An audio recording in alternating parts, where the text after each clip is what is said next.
Hello दोस्तों, मैं यहाँ देखो अब शोरूम आई हूँ।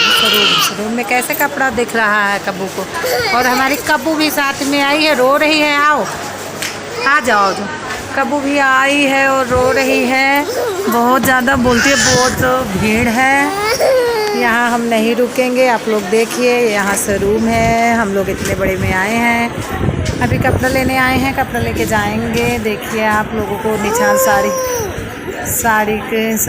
निशान साड़ी है यहाँ, बहुत ज़्यादा साड़ी बिक रही है। आप लोगों को कैसे दिखाऊं, हम लोग अभी जाएंगे। हो सकता है टाइम ना मिले वीडियो बनाने के लिए, इसलिए डाल दे रही हूँ। आप लोग देखिए कितना अच्छा है यहाँ।